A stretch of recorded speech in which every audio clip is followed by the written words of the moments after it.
Hey, so let's talk about limits. There is no limit to what exists other than the limits you place on existence. Think about that for a second. There's no limit to what exists other than the limits you place on existence.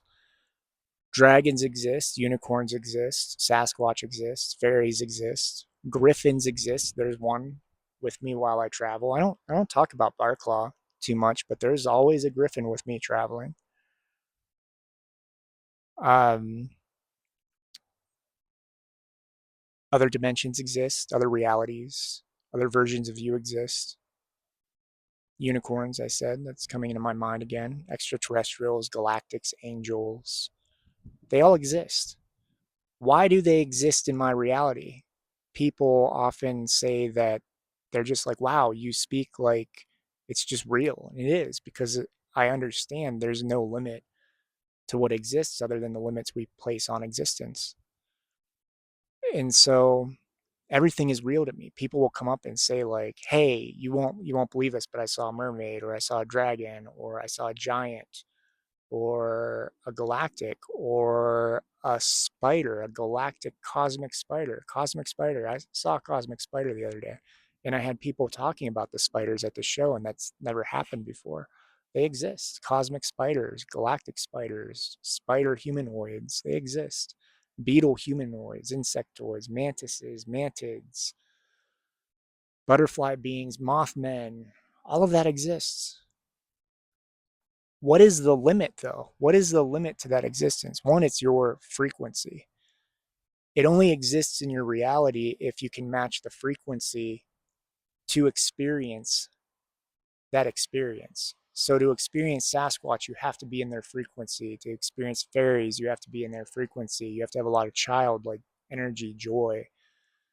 To experience Lemuria, Telos and Mount Shasta, you have to be brought into that frequency. To experience whales, they have to come to you and telepathically bring you to their frequency. It's all about frequency. It doesn't mean that if it's not in your reality, it doesn't exist. It means that you're not matching that frequency, so your reality has a limit placed on it to that existence. So when somebody comes to you and says, "Hey, do you believe in cosmic spiders?" or "Hey, do you believe in Mothman?" or "Hey, do you believe in reptilians?" or "Hey, do you believe in Loch Ness monster, plesiosaurs, krakens, spirits of the dead, whatever it is. Do you believe that stars are alive and hold consciousness? Do you believe there are cities in the sky? Do you believe XYZ? Well, yeah, I believe in it. I believe Harry Potter's real. I believe that Star Wars is real, that Star Trek is real. Star Wars is our past, Star Wars is the future. Or Star Trek is the future, Star Wars is the past. Harry Potter's real somewhere. There's a universe there. Lord of the Rings, real universe. All those things, real universe. Why? Because somewhere it exists. Just because I might not be able to access that frequency doesn't mean it's not there somewhere. Somebody wrote the story, channeled the story, created the moment, the time, the universe, the reality, the the quantum fissure. My guys are saying the quantum split that created something new. It all exists. It's all real. So this idea of people saying like, well, that's not real and that's not real, it's a limit. It's a limit of frequency, it's a limit of belief, knowing, feeling. It's all a limit.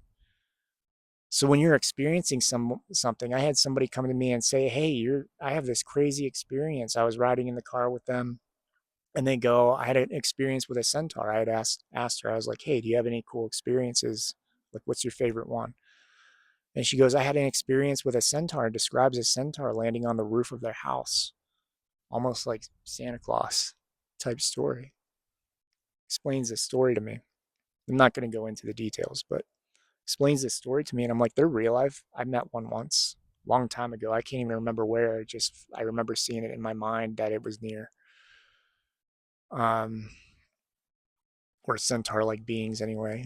Uh, and it's one of those things that she was like, you'll never believe this. Like I couldn't believe it. I'm like, oh no, they exist.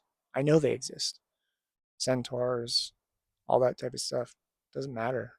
Anything we can imagine exists. Imagination is simply the perception of something not wholly perceived by our physical senses. That's an actual dictionary definition. You know, the perception of something not wholly perceived by our physical senses. Think about that. That's in the dictionaries. I know it's in Merriam-Webster. I think that's where it came from, Merriam-Webster. But it's right there in black and white. That's what imagination is. It's not fiction. We assume it's fiction, but it's not fiction. People who are creating artwork, people who are drawing beings, people who are writing books thinking they're channeling things, those things exist. Those worlds exist. Whether they existed before the moment they were created is the question. We're all creators, so in some place in time we create those worlds. We create them, we bring them into existence. We are a universe within ourselves. If you go through our cellular structure and start digging down to the microscopic, to the quantum, it all goes into the reverse and comes out like a universe. We are universes inside of our own self. So Harry Potter is just a universe somewhere that J.K. Rowling tapped into, created, maybe actually created into existence, but it's out there somewhere. Some reality, some timeline, some universe, some bubble of creation is what they're putting in my mind right now. So everything exists. We just put limits on existence.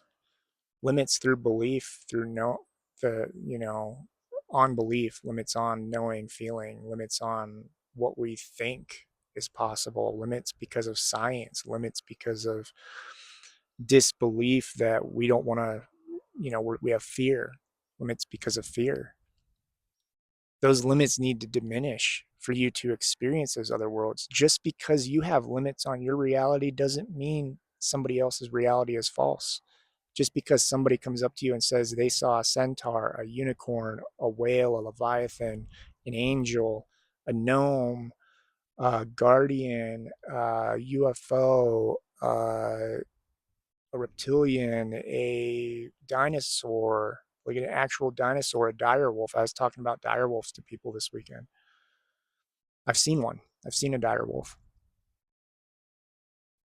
Just because you don't experience them doesn't mean other people aren't.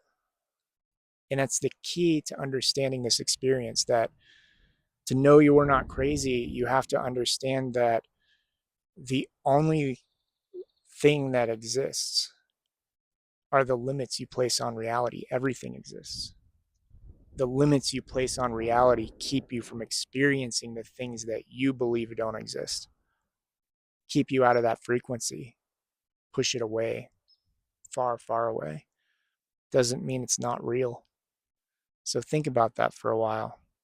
What limits are you placing on your reality?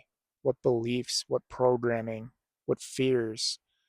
What are you placing on your reality to keep you from experiencing the things that I experience, that others experience, that the people I took up to Fairy Falls experienced, that the people I've talked to over the past week experience on their own in the woods with Sasquatch, dinosaurs, ancient civilizations, galactics, faeries, water beings, all that. What limits are you placing on your reality?